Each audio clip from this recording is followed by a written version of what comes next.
Many people are facing Goliaths in their lives right now. A Goliath is that problem, challenge, obstacle, or enemy that's clearly bigger than you. That problem that just makes you downcast, knowing that it will most certainly consume you. You certainly don't want to confront Goliath.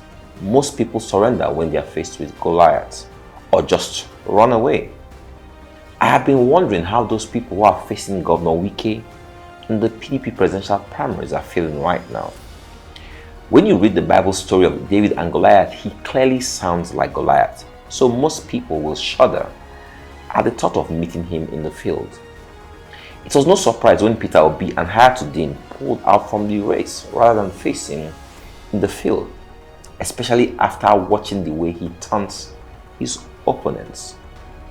And Saul and the men of Israel were gathered together and pitched by the valley of Elah and set the battle in array against the Philistines. And the Philistines stood on a mountain on the one side and Israel stood on a mountain on the other side. And there was a valley between them. And there went out a champion out of the camp of the Philistines, named Goliath of Gath, whose height was 6 cubits and a span. And he had an helmet of brass upon his head, and he was armed with a coat of mail. And the weight of the coat was 5,000 shekels of brass.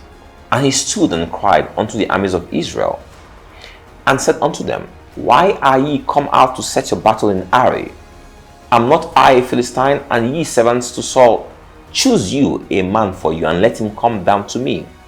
If he be able to fight with me, and to kill me, then will we be your servants.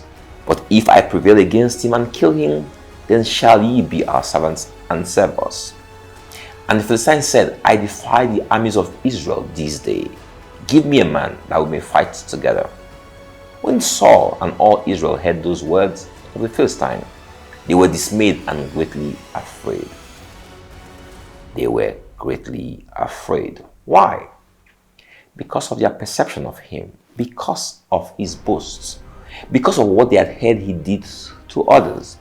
So, you can imagine how Peter Obi felt taking on a Wike who had single-handedly removed the PDP chairman and still threatening to remove the current chairman. This is certainly a formidable foe. Goliaths come in different forms. It could be your spouse, your boss, your job, a disease, your rent, a child, barrenness, a promotion, or your finances. The worst thing is that you know others your Goliath has consumed, so your fear is heightened. For 40 days, Goliath terrified the Israelites. He not only taunted them, he also killed them. So they were consumed with fear. 40 years of hearing how cancer has killed many people.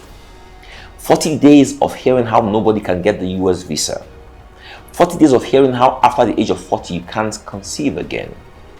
40 years of hearing how this country will not elect an Igbo man as president. 40 years of hearing that you can never be anything in life. This is the way of Goliath, boastful, proud, and wicked in the execution of his boasts. We have all faced Goliath at some point in our lives. Most are facing Goliath today. There's something interesting about David and how he approached Goliath. He had never experienced war. He had never heard about Goliath before this day, so couldn't understand why the Israelite soldiers were so terrified. But he had experienced some battles and he won those battles. All he knew was that each time he had faced any obstacle, he emerged victorious. All David knew was that the lion and bear didn't consume him. That's all he knew. This is the secret to victory over Goliath. Meditate on your previous victories. Never forget your triumphs. The boast of Goliath is his strength. The boast of the child of God is thanksgiving. Thanksgiving is the boast of the Christian. Thanksgiving is the way the Christian meditates on what God has done for him. This is why David was always in an atmosphere of thanksgiving. This is why the Psalms. If you're in a state of perpetual thanksgiving, all you will remember is the bigness and goodness of your God. Your heart won't be able to process or entertain any fear because you believe you are untouchable. You know that nothing can destroy you because every day you remember and thank God for previous battles. This was the secret to David's victory over Goliath. While the others let the boast of the enemy consume them for 40 days, he spent the same 40 days thanking God for all his numerous benefits. Can this same God fail him? Can he doubt this same God? Can he believe that cancer can consume him after experiencing the power and might of God in his life? Never. Thanksgiving chases away fear. Thanksgiving leaves no space for doubt in your heart. This is the secret of champions. Forget Goliath today and thank God for all he has ever done for you.